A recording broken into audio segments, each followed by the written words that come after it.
Good morning everyone. Your next topic is rotational spectra.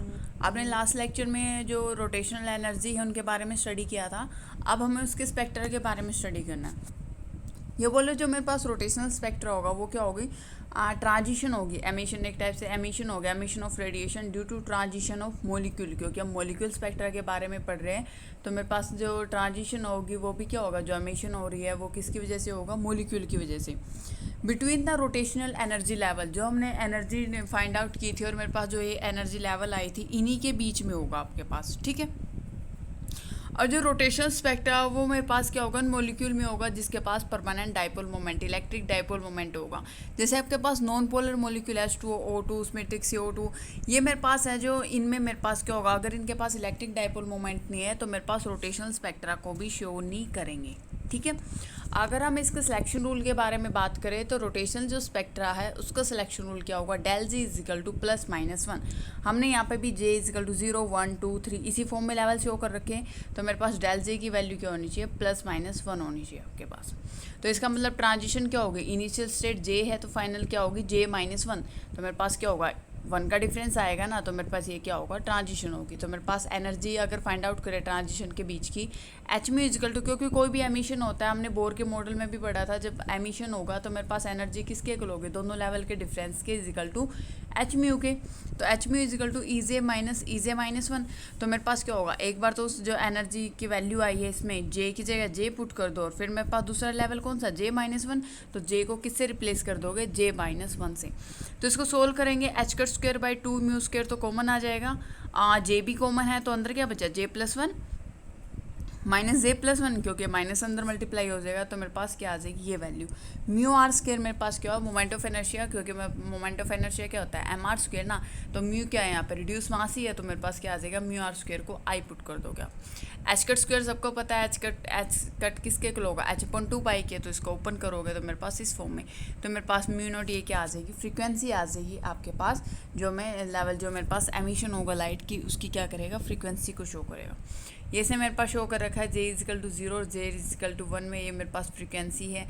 दोनों J is equal to 0 मेरे पास क्या होगा, 0, 1, J1 मेरे पास क्या है, 0 है, 1 है, 2 है, 3 है, 4 है। तो मेरे पास ये क्या है, इसने फ्रीक्वेंसी शो कर रखी है इनकी फ्रीक्वेंसी लेवल्स की, कि मेरे पास क्या होगा, फ्रीक्वेंसी वेरी करती जाएगी आपके पास। ये मेरे पास क्या होगा, इसके फ्रीक्वेंसी का डिफरेंस फाइंड आउट करते हैं, ठीक है। ये मेरे पास न्यूमेरिकल है, इसको ट्राई कर लेना डायरेक्ट, जो इस फॉर्मूले पे मतलब जिसमें ये फॉर्मूला यूज़ हो रहा है वो, और मेरे पास एक एनर्जी लेवल का जैसे ये फॉर्मूला है μr² की फॉर्म में, यहाँ पे डायरेक्ट आपको मोमेंट ऑफ एनर्जी I की वैल्यू देगा। तो मेरे पास क्या होगा, इन दोनों को देख लेना एक बार न्यूमेरिकल्स को, एटलीस्ट फॉर्मूला आपको पता होना चाहिए। ये मेरे पास था रोटेशनल स्पेक्ट्रा। नेक्स्ट आएगा आपके पास वाइब्रेशन एनर्जी लेवल, या फिर हम बोल सकते हैं वाइब्रेशनल स्पेक्ट्रा। तो सेम केस वाइब्रेशन स्पेक्ट्रा में होगा। अब वाइब्रेशन स्पेक्ट्रा में हमने कंसीडर कर लिया आपके पास वही दो मास हैं, उनके बीच की डिस्टेंस r है। अब मेरे पास क्या होगा, न्यूक्लियाई क्या है यहाँ पे, फिक्स नहीं है। अगर फिक्स नहीं है तो वो क्या करेंगे, अपनी पोजीशन पे वाइब्रेट करेंगे। तो वाइब्रेट करेंगे तो थोड़ी बहुत मेरे पास क्या होगी, वो जो डिस्टेंस है वो क्या हो जाएगी, रिड्यूस। मान लिया मेरे पास r0 डिस्टेंस क्या हुई है, रिड्यूस हुई है। तो मेरे पास क्या होगा, वहाँ से उसकी पोजीशन इक्विलिब्रियम पोजीशन पे जब वो वाइब्रेट करेंगे तो मेरे पास सेपरेशन हमने मान ली r-r0। अब जब वो वाइब्रेट करेंगे तो मेरे पास क्या होगा, डैम्पिंग की वजह से जैसे रिस्टोरिंग, जैसे स्प्रिंग है, वाइब्रेशन प्रोड्यूस होते हैं, तो मेरे पास क्या होगा, कोई ना कोई उसके अंदर रिस्टोरिंग फोर्स आएगा। हमें पता है रिस्टोरिंग फोर्स किसके, F इजिकल टू -kx के इक्वल होता है। तो F डायरेक्टली प्रोपोर्शनल किसके होगा, डिस्टेंस के, उनके बीच के सेपरेशन के। तो F डायरेक्टली प्रोपोर्शनल क्या आ गया, r-r0, और -k क्या आ गया आपके पास, रिस्टोरिंग फोर्स आ गया। सिंपली फॉर्म में लिखिए तो r-r0 को x की मान सकते हैं, तो F इजिकल टू क्या आ जाएगा, -kx। पोटेंशियल एनर्जी फोर्स की फॉर्म में सभी को पता है F इजिकल टू -dV/dx के इक्वल होता है। तो मेरे पास क्या हो गया, यहाँ पे क्या करें, हमने F की वैल्यू पुट कर दिया -kx, यहाँ पे क्या आ जाएगा -kx। तो मेरे पास क्या गया, dx इधर चला गया, इधर dv। तो मैं क्या करूँ, इसको इंटीग्रेट कर दूँ तो यहाँ पे क्या बचेगा, v, और यहाँ पे क्या आ जाएगा, ½ ये क्या आ गया आपके पास, काइनेटिक एनर्जी। अब एक सिंगल बॉडी की तरह ट्रीट करोगे इन दोनों को तो मेरे पास क्या मिलेगा, रिड्यूस मास। तो मेरे पास क्या आ गया, म्यू क्या आ गया, रिड्यूस मास। तो जब वाइब्रेट करेंगे तो मेरे पास एज ए हार्मोनिक ऑसिलेटर अगर हम बात करें, स्क्रोडिंगर इक्वेशन इसकी एनर्जी की, स्क्रोडिंगर इक्वेशन आपने क्वांटम मैकेनिक्स में पढ़ा होगा, -h²/2m। तो m की जगह यहाँ पे क्या चल रहा है, म्यू ना।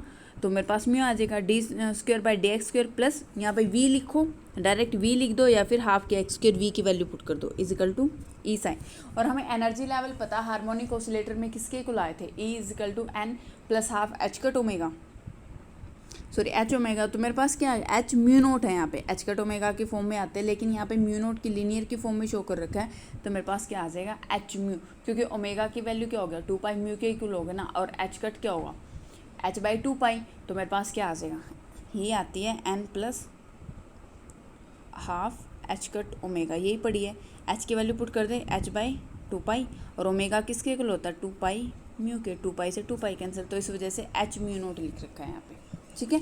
तो मेरे पास ये क्या आ जाएगा एनर्जी लेवल, मेरे पास क्या होगा फर्स्ट अगर एनर्जी लेवल की बात करेंगे तो यहाँ पे वी ले रखा है, एन भी ले सकते हो, n equal to 0, then n equal to 1 2 3 4। तो मेरे पास क्या आ जाएंगे एन इजिकल टू 0 के लिए, 1 के लिए, 2 के लिए, 3 के लिए, 4 के लिए, अलग अलग ये क्या आ गई वाइब्रेशन एनर्जी लेवल आ गई, ठीक है। A equal to half h mu naught, मेरे पास ये क्या आ जाएगी इसकी ग्राउंड स्टेट आ जाएगी। रोटेशनल वाइब्रेशनल स्पेक्ट्रा, अब रोटेशनल वाइब्रेशनल स्पेक्ट्रा की बात करें तो मेरे पास क्या होगा, जो वाइब्रेशन लेवल हैं, जैसे वाइब्रेशन करेंगे तो वाइब्रेशन के अंदर रोटेशन भी पॉसिबल है, कि मेरे पास दो फिक्स पे वाइब्रेशन कर रहे हैं तो हो सकता है वहाँ पे क्या होगा रोटेशन भी हो।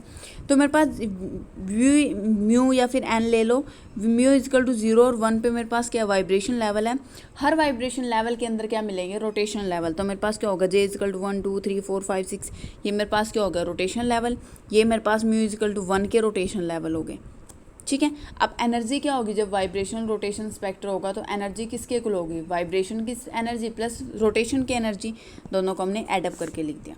तो मेरे पास क्या होगा म्यू आर स्क्वायर वही आई, म्यू की वैल्यू क्या होगी 0, यहाँ पे एन लिख सकते हो इजीली, एन की वैल्यू 0 1 2 3 4 5 6 ऑन, जे की वैल्यू भी 0 1 2 3 4 5 6 ऑन ऐसे चलेगी। तो मेरे पास ये क्या आ जाएगी, आपके पास टोटल एनर्जी आ जाएगी इसकी। वही सेम सिलेक्शन रूल अगर आपको फॉलो करना है तो डेल जे की वैल्यू क्या होनी चाहिए +-1, और ट्रांजिशन क्या होगी ऊपर वाले लेवल से नीचे वाले लेवल में, मतलब ये नहीं होगा कि आपस में यही आपस में ट्रांजिशन करे, ये रोटेशन में हो सकता है लेकिन ये रोटेशन वाइब्रेशन है तो इस म्यू इजिकल टू 1 वाले क्या करेंगे म्यू इजिकल टू 0 पे ट्रांजिशन करेंगे, ठीक है।